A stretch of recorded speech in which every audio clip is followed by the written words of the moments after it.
فاذکرونی اذکرکم واشکروا لی ولا تکفرون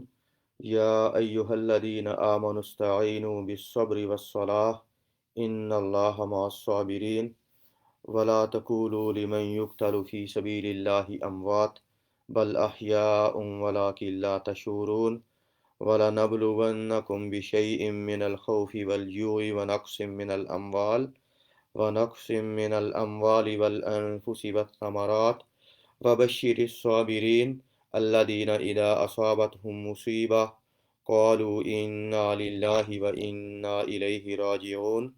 اولئک علیہم صلوات من ربہم ورحمہ واولئک هم المہتدون صدق اللہ العظیم رب اشرح لی صدری ویسر لی امری واحلل عقدۃ من لسانی یفقہوا قولی۔ پچھلی دفعہ سے ہم نے سورۃ بقرہ کی آیت نمبر 151 اور 152 پڑھی تھی، اور جو آیت 151 ہے، کیونکہ آیت 152 جو ہے آیت، اس کا بہت گہرا ربط ہے آیت 153 سے، تو اس لیے اس کو میں بریفلی دوبارہ اس کے بارے میں بتاؤں گا۔ آپ کو پتہ ہے کہ پچھلے کچھ عرصے سے جو ٹاپک چل رہا تھا وہ تحویل قبلہ کا تعارف ٹاپک چل رہا تھا، کہ رسول اللہ صلی اللہ علیہ وسلم جب مدینہ کے اندر تھے تو رسول اللہ صلی اللہ علیہ وسلم مدنی زندگی کے 16ویں یا 17ویں مہینے میں رسول اللہ صلی اللہ علیہ وسلم نماز ادا فرما رہے تھے مسجد قبلتین کے اندر، جسے پہلے مسجد بنو سلمہ کہتے تھے، اور رسول اللہ صلی اللہ علیہ وسلم عصر کی 2 رکعت پڑھ چکے تھے، تیسری رکعت کے اندر تھے، تو حکم ہوا کہ فولی وجہک شطر المسجد الحرام، کی اپنا منہ بیت المقدس سے خانہ کعبہ یعنی مسجد حرام کی طرف موڑ لیجیے۔ یہ تحویل قبلہ کا واقعہ تھا،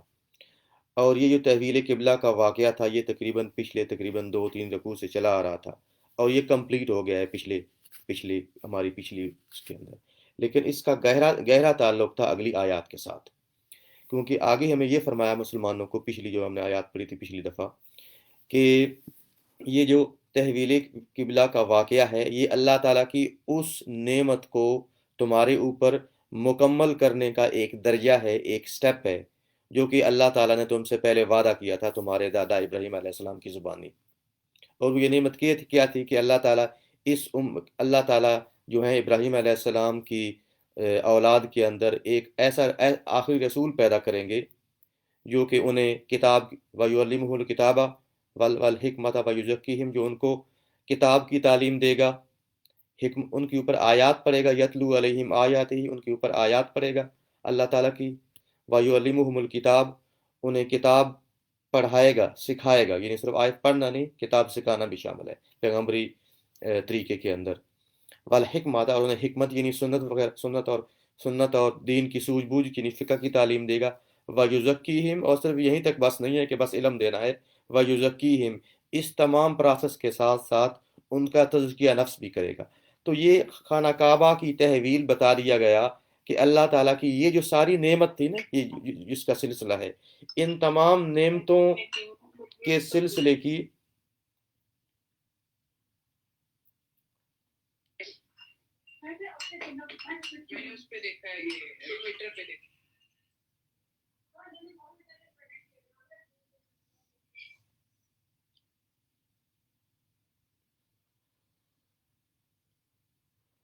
تو یہ خانہ کعبہ کی تبدیلی، وہ جو اللہ تعالیٰ کی وہ جو نعمت تھی، بڑی نعمت، کہ رسول اللہ صلی اللہ علیہ وسلم کے ذریعے نسل انسانی کو ایک ایسا دین دینا تھا، ایک ایسا طرز حیات دینا تھا، ایسا کوڈ آف لائف دینا تھا جو کہ قیامت تک کے لیے ان کے ہر کام کے لیے کافی ہو۔ اب اس نعمت کے جواب میں اللہ تعالیٰ نے اب ایک مطالبہ کیا انسانوں سے، پچھلی دفعہ ہم نے پڑھا تھا کہ اب اس نعمت دیکھیں، جب بھی کوئی بندہ آپ کے اوپر کوئی احسان کرتا ہے تو عام طور پہ یہ بندے کی اپنی انسانیت کا تقاضا بھی یہ ہے کہ احسان کرنے والے کو اللہ تعالیٰ یاد رکھے، ہمیشہ یاد رکھے اس کو، اور اس کو یاد کرتا رہے کہ فلاں بندے نے مجھ پہ احسان کیا تھا۔ تو یہ تو اللہ تعالیٰ کا احسان ہے اور قیامت تک کے لیے ہے، اس لیے اللہ تعالیٰ نے اس کے جواب میں، کیونکہ دیکھیں نا، اللہ تعالیٰ کو انسانوں کی جو بھلائی ہے، جو بہتری ہے، وہ مطلوب ہے۔ کہتے ہیں کہ حدیث شریف ہے کہ اللہ تعالیٰ انسان سے 100 ماؤں سے بھی زیادہ پیار کرتا ہے، تو اللہ تعالیٰ کو بھی جس طرح ماں کو بچی کی بہتری مقصود ہوتی ہے ہر کام کے اندر، اللہ تعالیٰ کو بھی بہتری مقصود ہے۔ تو اللہ تعالیٰ نے اسی بہتری کے لیے فرمایا کہ جب میں نے تم کو یہ مکمل دین دے رہا ہوں تو فَاذْكُرُونِی اذکرکم واشکروا لی ولا تکفرون، کہ فا تو اس کے جواب میں پس اذکرونی اذکرونی تم لوگ مجھے یاد رکھو، اذکرکم میں تمہیں یاد رکھوں گا، واشکرولی اور تم میرا شکر کرو، ولا تکفرون اور تم کفر نہ کرو، یعنی میری نعمت کی ناشکری مت کرو، مطلب یہ ہے کہ میرا ذکر مت بھولو۔ اب اسی کے جواب میں حضرت موسیٰ علیہ السلام کا ایک واقعہ مذکور ہے کہ حضرت موسیٰ علیہ السلام نے اللہ تعالیٰ سے پوچھا کہ اے اللہ تعالیٰ میں تمہارا شکر کس طرح ادا کروں، تجھے کس طرح یاد کروں؟ تو اللہ تعالیٰ نے فرمایا کہ اے موسیٰ تم میری جو میں نے احکامات نازل کیے ہیں ان کے اوپر عمل کرو، میری اطاعت کرو، کیونکہ اگر تم نے میری اطاعت کی تو تم نے مجھے یاد رکھا، اور اگر تم نے میری نافرمانی کی تو تم مجھے بھول گئے۔ یاد رکھیے عربی زبان کے اندر ذکر کا جو اینٹونیم ہوتا ہے نا، متضاد، اسے کہتے ہیں، وہ ہوتا ہے نسیان۔ ذکر کا مطلب ہم کہتے ہیں یاد رکھنا اور یاد کرنا، اور نسیان کا مطلب ہے بھول جانا۔ تو اگر کوئی بندہ یوں سمجھے کہ فرض کریں آپ کی، جس طرح میں نے آپ کو پہلے بتایا تھا کہ ذکر اصل میں یہ ہے کہ اللہ تعالیٰ کو مطلب ذکر کے دو طریقے، ایک ذکر عملی ذکر ہے اور ایک زبانی ذکر ہے، یا خیر دونوں مراد ہیں، لیکن ذکر کا مین مفہوم یہ ہے کہ عملی ذکر، اور عملی ذکر یہ ہے کہ اللہ تعالیٰ انسان کو اپنی 24 گھنٹے کی زندگی کے اندر یاد رکھے، بھولے نہیں، چاہے وہ بندے کا قول ہو، چاہے وہ بندے کا فعل ہو، چاہے وہ بندے کی سوچ ہو، جو کچھ بھی ہو، چاہے وہ بندے کی ذاتی زندگی ہو، خاندانی زندگی ہو یا اجتماعی نظام ہو، اس کے اندر 24 گھنٹے کی زندگی کے اندر بندہ جو ہے وہ اللہ تعالیٰ کو یاد رکھے، اللہ تعالیٰ کا ذکر کرے، اس کو یاد رکھے، نسیان نہ کرے، یعنی اللہ تعالیٰ کو بھولے نہیں۔ یعنی موسیٰ علیہ السلام اللہ تعالیٰ نے فرمایا کہ اے موسیٰ اگر تم نے میری فرما برداری کی تو تم نے مجھے یاد رکھا، اور اگر تم مجھے بھول گئے تو تم نے میرے ساتھ کفر کیا۔ تو یہی یہاں ذکر کا مطلب ہے کہ اپنی 24 گھنٹے کی زندگی کے اندر اللہ تعالیٰ کو یاد رکھنا، ہر لمحے پہ، ہر قدم پہ، یہ ذکر کی اصل صورت ہے۔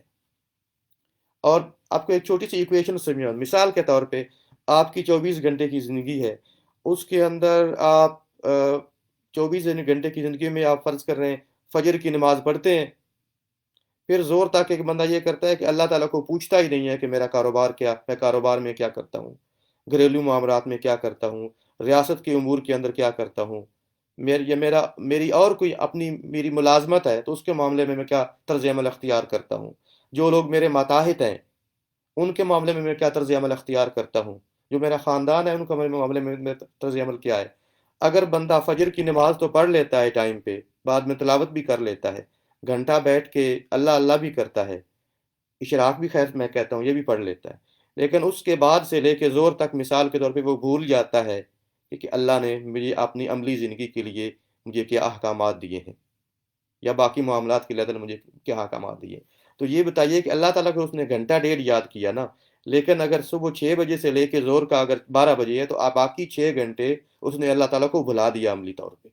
تو 1 گھنٹہ یاد رکھا اور 6 گھنٹے بھلا دیا، پھر زور کی نماز آ گئی، پھر نماز پڑھ لی، اور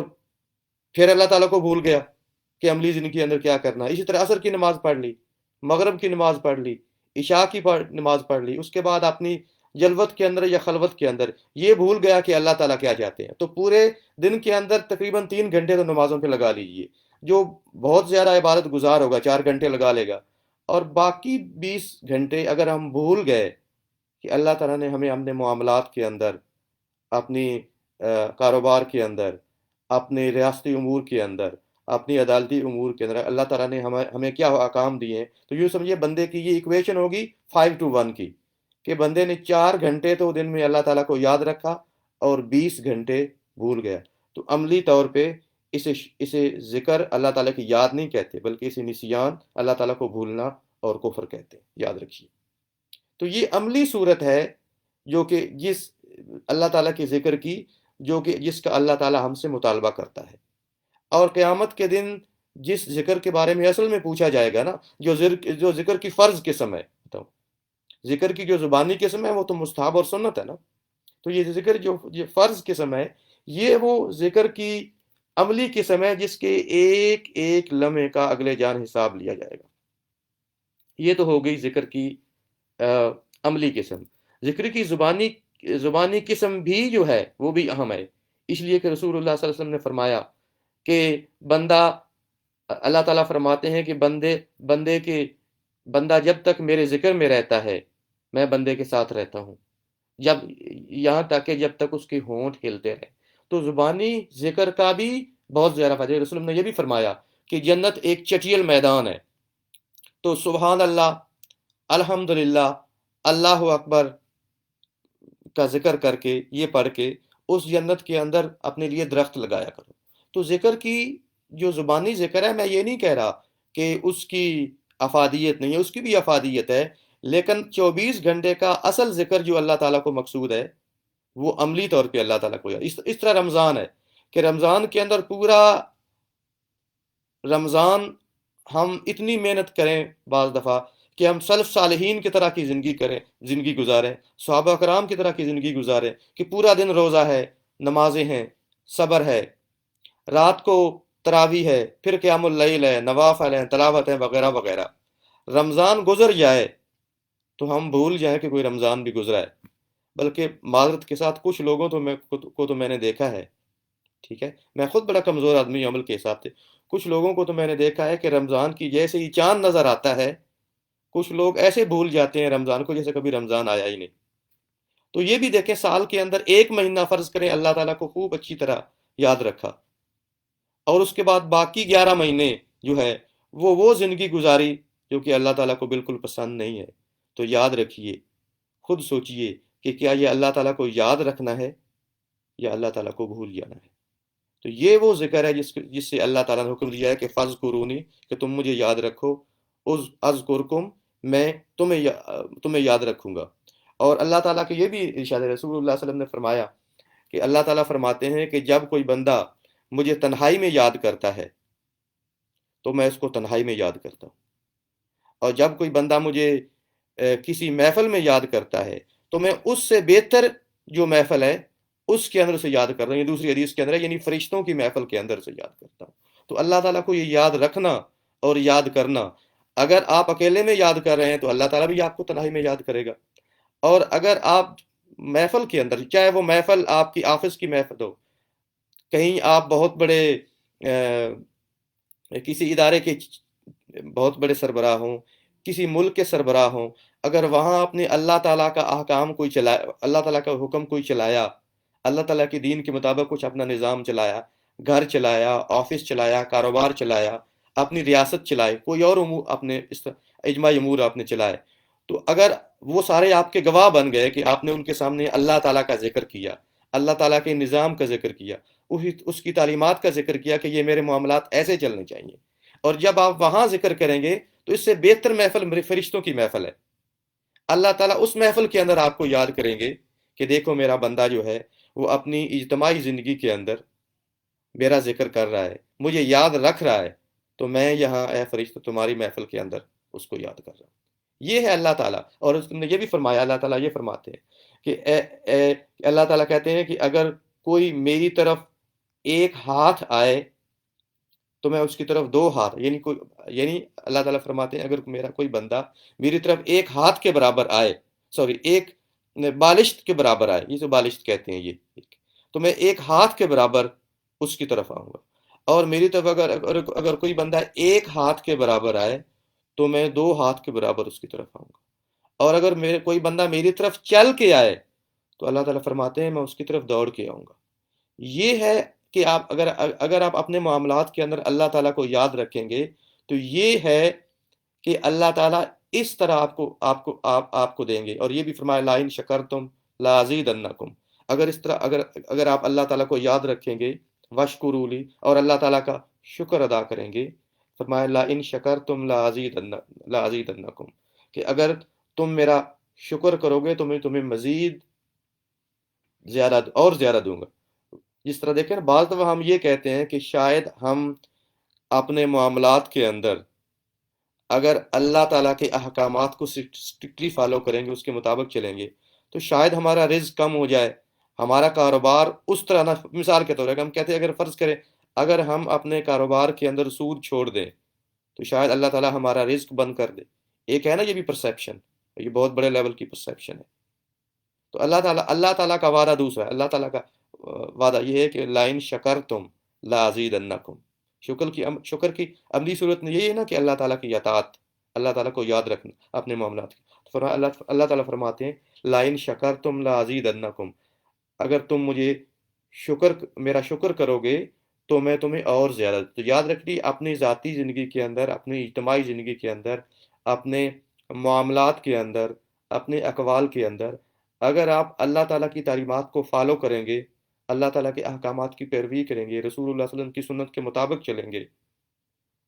تو یاد رکھیے اس سے آپ کی جو دنیا ہے اس کے اندر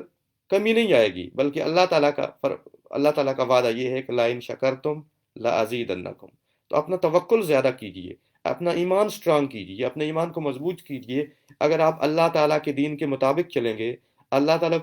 تعالیٰ کو اپنی 24 گھنٹے کی زندگی کے ایک ایک لمحے میں یاد رکھیں گے، تعالیٰ جو آپ کو دے رہا ہے اس سے زیادہ دے گا۔ اور اگر فرمایا وَلَئِن كَفَرْتُمْ فَإِنَّ عَذَابِي لَشَدِيدٌ، اور اگر تم کفر کرو گے، یعنی شکر نہیں کرو گے، اللہ تعالیٰ موسیٰ علیہ السلام، اللہ تعالیٰ نے فرمایا اگر تم نے میری نافرمانی کی تو تم میرا ذکر نہیں کیا، یاد نہیں رکھا مجھے بھول گئے، اور اگر اللہ تعالیٰ جو ہے اس کی نافرمانی کریں تو اللہ فرمایا وَلَئِن كَفَرْتُمْ فَإِنَّ عَذَابِي لَشَدِيدٌ، اگر تم میرا انکار کرو گے، کفر کرو گے، ناشکری کرو گے، مجھے بھول جاؤ گے اپنے معاملات وغیرہ کے اندر، تو پھر میرا عذاب بہت سخت ہے۔ تو فرمایا کہ وَاشْكُرُوا لِي، اور میرا شکر ادا کرو، وَلَا تَكْفُرُونَ، اور کفر نہ کرو۔ یا آگے یا ایھا الذین آمنوا استعینوا بالصبر والصلاۃ ان اللہ مع الصابرین۔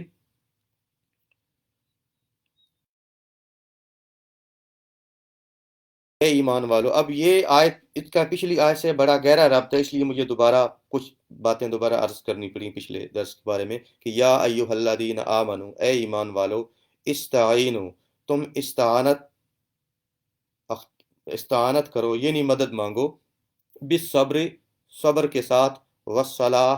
اور نماز کے ساتھ، ان اللہ، بے شک اللہ تعالیٰ، مع، ساتھ ہے، الصابرین، صبر کرنے والے، یعنی اے ایمان والو تم مدد مانگو صبر کے ساتھ اور نماز کے ساتھ، یعنی کس سے مدد مانگو؟ اللہ تعالیٰ کی۔ اے ایمان والو اللہ تعالیٰ سے مدد حاصل کرو، اللہ تعالیٰ سے مدد مانگو صبر کے ذریعے اور نماز کے ذریعے، ان اللہ مع الصابرین، بے شک اللہ تعالیٰ صبر کرنے والوں کے ساتھ ہے۔ اب صبر کا مطلب کیا ہے؟ دیکھیے عام ہماری پرسیپشن یہ ہے، صبر یہ ہے کہ فرض کر لیں مجھے کی مصیبت پہنچی، میں نے پیشنس، صبر برداشت کیا، ٹھیک ہے، مجھے چوٹ لگی، میں نے اس کو برداشت کیا۔ عام صبر کی کنسیپشن یہ کنسیپٹ صبر کا ہی ہے نا، پرسیپشن اس کی۔ لیکن یاد رکھیے عربی کے اندر صبر کا اصل مطلب ہوتا ہے کہ اپنے نفس کو روکنا، اپنے نفس کو روکنا ان چیزوں سے جو کہ نفس کو پسند ہیں، اور ان چیزوں سے روکنا جو خواہشات نفسانی ہیں۔ شریعت یعنی عربی زبان کے اندر اس چیز کا نام صبر ہے، کہ اگر نفس اگر کس چیز کی طرف مائل ہے، اس کو پسند کرتا ہے، تو اس چیز سے اپنے آپ کو روکنا، اس کا نام اس کو صبر کہتے ہیں۔ اور عام طور پہ یہ صبر کے تین حصے، تین کیٹیگریز ہیں صبر کی۔ ایک صبر تین چیزیں مکمل ہوں تو صبر کمپلیٹ ہوتا ہے۔ ایک چیز یہ ہے کہ آپ نے آپ کو ان چیزوں سے بچانا جن سے اللہ تعالیٰ نے منع کیا، یعنی اللہ تعالیٰ نے جو چیزیں حرام کی ہے ان چیزوں سے اپنے آپ کو بچانا، یہ پہلی کیٹیگری۔ رسول کی ایک حدیث بھی ہے، رسول نے فرمایا کہ گناہ کے اندر لذت ہوتی ہے لیکن اس سے چہرہ بے رونق ہو جاتا ہے۔ اس میں کوئی شک نہیں کہ عام طور پہ ان النفس، حضرت یوسف علیہ السلام نے کہا تھا کہ وما ابرئ نفسی، کہ میں اپنے آپ کو بری اپنے اپنے نفس کو بری ذمہ نہیں ٹھہراتا. ان النفس لامارۃ بالسوء الا ما رحم ربی، کہ نفس کسی کا بھی ہو اس کا تو کام ہی یہی ہے کہ وہ نفس کا کام ہے برائی کا حکم دینا. تو نفس آپ کو پتا ہے کہ نفس یہی کرتا ہے کہ نفس گناہ کی طرف مائل کرتا ہے، ان چیزوں کی طرف مائل کرتا ہے جن کی اللہ تعالیٰ نے منع کیا ہے. تو ان چیزوں سے بچنا جن کی طرف نفس مائل ہوتا ہے قدرتی طور پہ، اور اس کے اندر ہماری آزمائش رکھی گئی ہے، تو ان حرام چیزوں سے، گناہوں سے اپنے آپ کو بچانا. اب یہ مشکل کام تو نا، مثال کے طور پہ آپ کو ایک چیز ہے بہت پسند ہے لیکن اس کے اندر گناہ ہے، اور آپ اپنے آپ کو جب اس چیز سے بچاتے ہیں تو آپ اپنے اوپر جبر کرتے ہیں نا. یہ صبر کا ایک حصہ ہے کہ اپنے آپ کو حرام چیزوں سے بچانا. دوسرا یہ ہے کہ اپنے آپ کو ان چیزوں کے اندر، ان کاموں کے اندر لگانا، ان اعمال پہ لگانا، ان چیزوں کے اندر اپنے آپ کو ڈالنا جو کہ جن کا اللہ تعالیٰ نے حکم دیا ہے. یہ صبر کی دوسری قسم ہے. مثال کے طور پہ صبح سخت سردی ہے، آپ کو اٹھ کے ٹھنڈے پانی سے یا گرم پانی سے بھی کر کے آپ کو وضو کر کے آپ کو نماز پڑھنی، کوئی آسان کام تو نہیں ہے نا سردی کے اندر نماز پڑھنا. چاہے آپ کا ہیٹڈ روم بھی ہو، گرم پانی بھی ہو، وضو کرنا آسان کام نہیں ہے. اب یہ اللہ تعالیٰ کا حکم ہے، اس کے اوپر آپ نے برداشت کیا، صبر کیا. ٹھیک ہے، تو یہ صبر کی دوسری قسم ہے. اپنے آپ کو اللہ تعالیٰ کی اطاعت کے اندر اپنے نفس کو جبر کرنا، کہ نفس تو برائی کا حکم دیتا ہے، اچھائی تو کو نفس کو خاص اچھی نہیں لگتی. رمضان کے اندر سخت گرمی ہے دوپہر کو، آپ کہیں گے کہ آج کل ایئر کنڈیشن آفس ہوتے ہیں، گاڑیاں ہوتی ہیں، لیکن آپ کو یہاں کی مثال بھی دے دوں. اگر آپ فرض کریں یہاں بھی ایئر کنڈیشن آفس بھی ہوں، گاڑیاں بھی، یقین کیجئے گاڑی سے اتر کے گھر تک آنے کے اندر بھی اتنی گرمی لگ جاتی ہے کہ بندے کو پیاس لگ جاتی. تو وہ چلیں یہاں یہ نہ ہو، وہاں تو پھر اور زیادہ سختی ہے. تو رمضان کے اندر جو روزے کی حالت کے اندر آپ جبر کرتے ہیں، پھر زور کی نماز کے اندر اگر آپ نے جانا ہو سخت گرمی کے نماز، پھر اس کے اندر جبر کرتے ہیں. تو یہ مثالیں ہیں کہ اپنے نفس کو آپ جبر کرتے ہیں اللہ تعالیٰ کی اطاعت پہ مجبور کرنے کے لیے. تو یہ صبر کی دوسری قسم ہے. اور صبر کی تیسری قسم یہ ہے کہ اگر کوئی مصیبت آئے، آپ کو کوئی مصیبت آئی، اور اس مصیبت کے اوپر، یعنی کسی بھی بندے کو کوئی مصیبت آئی، اور اس مصیبت کے اندر، دکھ کے اندر، غم کے اندر، نقصان کے اندر آپ نے اپنے اوپر جبر کیا، انسان نے اپنے اوپر جبر کیا، برداشت کیا، خام خواہ واویلا نہیں کیا، اسے اللہ تعالیٰ کی طرف سے سمجھا، اس کو برداشت کیا. تو یہ صبر کی تیسری قسم. تو یہ صبر کے تین حصے ہو گئے کہ اپنے آپ کو حرام چیزوں سے بچانا، اپنے آپ نفس کو جبر کر کے اللہ تعالیٰ کی اطاعت کے اوپر لے آنا، اور کوئی بھی مصیبت ہو، غم ہو، نقصان پہنچے، اس کے اوپر اپنے آپ کو کرنا. یہ جو ہے اسے صبر کہتے ہیں. اس لیے فرمایا کہ یا ایھا الذین آمنوا، اے ایمان والو، استعینوا، مدد حاصل کرو، بالصبر، صبر کے ذریعے. اور آپ کو یہ بھی بتاؤں کہ اللہ تعالیٰ رسول اللہ صلی اللہ علیہ وسلم کی ایک حدیث ہے کہ قیامت کے دن جب سارے لوگ اکٹھے ہوں گے تو اللہ تعالیٰ جو ہیں وہ ایک منادی کروائیں گے، منادی کرنے والے منادی کرے گا کہ کون ہے، کہ کہ وہ تمام لوگ اٹھ کے کھڑے ہو جائیں جنہوں نے اللہ تعالیٰ کی دین کے اوپر صبر کیا تھا، یعنی صابرین کھڑے ہو جائیں. تو صابرین کھڑے ہوں گے اور انہیں حکم ہوگا کہ تم بغیر حساب کتاب کی جنت کے اندر داخل ہو جاؤ. تو جس نے بھی پراپر صبر کیا ہوگا، یعنی جو بھی صابرین کے اندر شمار ہوگا، اپنے نفس کو حرام سے روکنے میں، اللہ تعالیٰ کی اطاعت کے اوپر لانے میں، اور مصیبتوں وغیرہ کے اوپر پیشنس یا صبر شو کرنے کے اندر، تو جس نے بھی صبر کو زندگی کا وتیرہ بنایا ہوگا، وہ حساب کتاب ہونے سے پہلے بغیر حساب کتاب جو ہے اللہ تعالیٰ اسے جنت کے اندر داخل کریں گے. تو یہ صبر کا الٹیمیٹ پھل ہے جو کہ اللہ تعالیٰ عنایت فرمایا کہ یا ایھا الذین آمنوا استعینوا، صبر حاصل کرو، بالصبر، صبر کے ذریعے، والصلاۃ، اور نماز کے ذریعے. اور دوسرا صبر فرمایا کہ صبر کرنے کا طریقہ یہ ہے کہ آپ صبر حاصل کریں نماز کے ذریعے. اور آپ کو پتہ ہے کہ رسول اللہ صلی اللہ علیہ وسلم کو، صحابہ کرام سے یہ روایت ہے، ایک سے زیادہ صحابہ کرام سے، کہ رسول اللہ صلی اللہ علیہ وسلم کو جب بھی کوئی مشکل کام پیش آتا تھا تو رسول اللہ صلی اللہ علیہ وسلم نماز کی طرف متوجہ ہوتے تھے. یعنی رسول اللہ صلی اللہ علیہ وسلم کوئی مشکل پیش، آپ غزوہ بدر کا واقعہ لے لیں کہ اچانک مسلمان جو ہیں وہ جنگ کی تیاری سے بھی نہیں گئے، اچانک سامنے ایسے ہزار لوگ آتے اپنے سے 3 گنا زیادہ، جن کے پاس ہتھیار بھی ہیں، گھوڑے بھی ہیں، بہتر لڑنے والے بھی ہیں، اور وہ ہر طرح سے بیٹر ہیں۔ تو اچانک رسول اللہ صلی اللہ علیہ وسلم نے اپنے آپ کو تقریباً پوری رات رسول اللہ صلی اللہ علیہ وسلم نے اپنے آپ کو نماز اور دعا کے اندر لگایا رسول اللہ صلی اللہ علیہ وسلم نے۔ تو یہ کہ رسول اللہ صلی اللہ علیہ وسلم کو جب بھی کوئی مشکل پیش آتی تھی تو رسول اللہ صلی اللہ علیہ وسلم نماز کی طرف متوجہ تھی کہ کہ کان رسول اللہ صلی اللہ علیہ وسلم اذا حضب امر صلی، تو رسول اللہ علیہ وسلم کو جب بھی کوئی مشکل آتی تھی، کوئی بھی پریشانی، تو رسول اللہ علیہ وسلم فوراً نماز کی طرف متوجہ ہوتے تھے۔ اور آپ کو اور حدیث میں کہ رسول اللہ صلی اللہ علیہ وسلم نے فرمایا، ایک دفعہ رسول اللہ صلی اللہ علیہ وسلم مسجد کے اندر آئے تو حضرت ابو ہریرہ رضی اللہ عنہ وہ لیٹے ہوئے تھے، تو اس نے فرمایا کہ ابو ہریرہ کیا مسئلہ ہے، کیا پیٹ کے اندر درد ہے؟ تو انہوں نے فرمایا کہ ہاں پیٹ کے اندر درد ہے۔ تو رسول اللہ صلی اللہ علیہ وسلم نے فرمایا کہ معذرت میری کال آ رہی تھی، میں نے اس کو ڈسکنیکٹ میں، تو رسول اللہ صلی اللہ علیہ وسلم نے فرمایا کہ اے ابو ہریرہ قم فصلی فإن فی الصلاۃ شفاء، کہ اے ابو ہریرہ اٹھو نماز پڑھو کیونکہ بے شک نماز کے اندر شفا ہے۔ تو نماز کے اندر اللہ تعالیٰ نے یہ خاصیت رکھی ہے کہ انسان کو کوئی بھی مشکل پیش آئے، اگر انسان وضو کرے اور 2 رکعت نماز پڑھے تو اللہ تعالیٰ عام طور پہ اللہ تعالیٰ اس کی مشکل آسان کر دیتے ہیں، اس کا مسئلہ حل کر دیتے ہیں۔ یہ اپنا تجربہ بھی ہے، اور پوری رسول اللہ صلی اللہ علیہ وسلم کی سنت بھی ہے، اپنا تجربہ بھی ہے، اور بہت سے بزرگوں سے تجربہ ہے کہ جب بھی آپ کو کوئی مشکل پیش آئے، وہ دینی ہو، دنیاوی ہو، ضرورت ہو، ذاتی ہو، اجتماعی ہو، تو آپ اللہ تعالیٰ کی طرف متوجہ ہوں، صبر سے کام لیں، پیشنس شو کریں، اس کے اوپر صبر کریں، اللہ تعالیٰ کی طرف سے سمجھیں، اور اس کے بعد وضو کریں اور اپنی نماز کے اندر مشغول ہوں، اللہ تعالیٰ سے دعا کریں، تو انشاءاللہ اللہ تعالیٰ جو ہے، اللہ تعالیٰ کا فرمان ہے کہ ان اللہ مع الصابرین، بے شک اللہ تعالیٰ صبر کرنے والوں کے ساتھ ہے۔ جس طرح میں نے پہلے بتایا کہ اللہ تعالیٰ نے فرمائیں گے قیامت کے دن کہاں ہیں صابرین،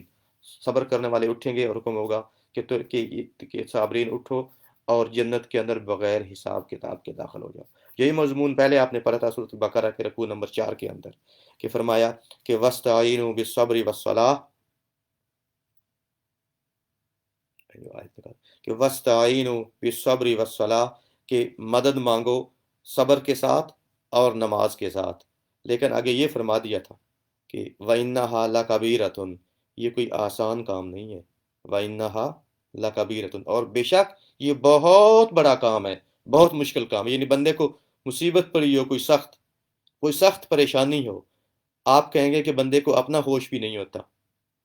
تو بندے کو نماز کا ہوش کہاں ہوگا؟ تو یہ مشکل ہے سخت مصیبت کے اللہ تعالیٰ کی متوجہ ہونا، صبر کرنا، نماز پڑھنا۔ اللہ تعالیٰ نے یہ خود فرمایا کہ بہت مشکل کام ہے۔ اللہ تعالیٰ کو انسانوں کی جو انسان کی ہیومن کی جو سٹرکچر ہے، اس کی جو طبیعت ہے، اس کا اندازہ ہے کہ یہ مشکل کام ہے سخت مصیبت کے اندر صبر کرنا بھی، اور سخت مصیبت کے اندر نماز کی طرف متوجہ ہونا بھی۔ فرمایا وَإِنَّهَا لَكَبِيرَةٌ، کام یہ بہت مشکل ہے، بہت باری ہے۔ وَإِنَّهَا لَكَبِيرَةٌ إِلَّا عَلَى الْخَاشِعِينَ، مگر جو واقعی جو اللہ تعالیٰ سے ڈرنے والے ہیں، خشوع اختیار کرنے والے ہیں، اللہ کا تعالیٰ کے سامنے عاجزی اختیار کرنے والے ہیں، اس کے سامنے جھکنے والے ہیں، اللہ تعالیٰ کے اوپر صحیح توکل کرنے والے ہیں، اس کے اوپر صحیح ایمان لانے والے ہیں، الا علی الخاشعین، ان کے لیے یہ مشکل سے موقع پہ یقیناً اللہ تعالیٰ کی طرف متوجہ ہوں گے، صبر کے ذریعے اور نماز کے ذریعے۔ اور فرمایا کہ یہ خاشعین کون ہے؟ اللہ زینہ، وہ لوگ جو یظنون، یہ پہلے آپ پڑھ چکے، اللہ زینہ یظنون، جو لوگوں کو یہ پکی امید ہے۔ زن عربی کے اندر یقین کے لیے بھی استعمال ہوتا ہے، ہمارے اندر ہم تو کہتے ہیں زن صرف ہم شک کے لیے، تو یا امید کے لیے، یا اللہ زینہ یظنون، جن لوگوں کو یہ پکی امید ہے، انہم ملاقو ربہم، کہ انہوں نے اپنے رب سے ملاقات کرنی ہے، اپنے رب کے پاس جانا ہے، رب سے ملنا ہے، وَأَنَّهُمْ إِلَيْهِ رَاجِعُونَ، انہوں نے لوٹ کے اپنے رب کی طرف جانا ہے۔ تو یہ یاد رکھیے، وہ لوگ جن کو یہ یقین ہو کہ ہم نے اللہ تعالیٰ سے ملنا ہے، اس کے پاس جانا ہے، اپنا حساب دینا ہے، وہ اللہ تعالیٰ کو ہر وقت یاد بھی رکھیں گے، اللہ تعالیٰ کا ذکر بھی کریں گے، ہر وقت اللہ 24 گھنٹے کی زندگی کی ایک ایک لمحے میں وہ اللہ تعالیٰ کو یاد رکھیں گے، کبھی بھولیں گے نہیں، اللہ تعالیٰ کا شکر کریں گے ہر وقت 24 گھنٹے، اللہ تعالیٰ کی ناشکری نہیں کریں گے، اور جب بھی کوئی مسئلہ پیش آیا صبر سے کام لیں گے، اور نماز کے ذریعے اللہ تعالیٰ سے مدد مانگ، کیونکہ انہیں پتہ ہے کہ الذین یظنون انہم ملاقو ربہم وانہم الیہ راجعون، کیونکہ اچھی طرح پتہ ہے کہ انہیں اپنے رب کی طرف واپس جانا ہے۔ یہ تمام خوشی ہے یا غمی ہے، اگر انہیں کوئی مصیبت پہنچی ہے یا انہیں کوئی اچھائی پہنچی ہے، یہ ہر حالت میں اللہ تعالیٰ کی طرف سے ہے، اور انہیں واپس اللہ تعالیٰ کی طرف لوٹ۔ رسول کی ایک اور بھی تھی، رسول اللہ صلی اللہ علیہ وسلم نے فرمایا کہ مومن کا معاملہ بھی، بڑی پیاری پیاری حدیث ہے، رسول اللہ نے فرمایا کہ مومن کا معاملہ بھی عجیب ہے، اسے اجر ہی ملتا ہے اگر اسے کوئی آسانی پہنچتی ہے، یعنی کوئی اچھی خبر ملتی ہے، آسانی پہنچتی ہے، کچھ ملتا ہے، خوشخبری ملتی ہے، جب اسے کوئی اچھی خبر ملتی ہے مومن کو تو پھر اجر دیتے ہیں، اور اگر اسے کوئی مشکل پیش آتی ہے تو مومن جو ہے وہ صبر کرتا ہے، اور پھر بھی اللہ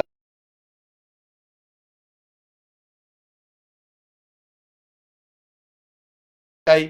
شکر کیا، اللہ تعالیٰ نے اس کے اوپر بھی اجر دیا۔ کبھی کوئی خوشخبری ملی، اچھی خبر ملی، اس کے اوپر شکر کیا، اجر ملا، اور کبھی کوئی دکھ ہوا، کوئی مصیبت آئی، کوئی پریشانی ہوئی، چاہے وہ ذہنی ہوئی، چاہے وہ جسمانی ہوئی، چاہے اپنی ذات سے ریلیٹڈ ہوئی، چاہے کوئی اور ہوئی، اور کبھی کوئی مشکل پیش آئی تو اس کے اوپر صبر کیا، اللہ تعالیٰ کو یاد رکھا، تو اس کے اوپر بھی اللہ تعالیٰ نے اسے جو ہے وہ اللہ تعالیٰ اسے اجر دیتے ہیں۔ تو مومن کا حال یہ ہے کہ اللہ تعالیٰ اسے ہر حالت کے اندر اجر دیتے ہیں، اسے خوشی ہو یا غمی ہو، اللہ تعالیٰ اسے کچھ دے دے یا اس سے چھین لے۔ یہی صابرین لوگ ہوتے ہیں، اور انہیں کے بارے میں اللہ تعالیٰ قیامت میں فرمائیں گے کہ صابرین اٹھیں اور بغیر حساب کتاب کے جنت کے اندر داخل ہو جائیں۔ تو اللہ تعالیٰ جو ہم نے پڑھا ہے اور سنا ہے، اللہ تعالیٰ ہمیں اس کو یاد رکھنے، اس کو سمجھنے، اس پہ عمل کرنے، اسے دوسروں تک پہنچانے کی توفیق عطا فرمائے، اس کو ہمارے لیے دنیا کے اندر ہدایت کا اور آخرت کے اندر نجات کا ذریعہ بنائے۔ کوئی سوال ہو تو آپ پوچھ سکتے ہیں، یا بعد میں آپ بھیج سکتے ہیں میسج کے ذریعے۔